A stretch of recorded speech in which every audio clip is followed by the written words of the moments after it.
పరిమళము నీదేనా నాలో పరవశము నిజమేనా బొండు మల్లి పువ్వు కన్నా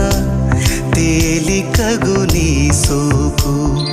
రెండు కళ్ళు మూసుకున్నా లాగు మరి నీ వైపు సొగసును చూసి పాడ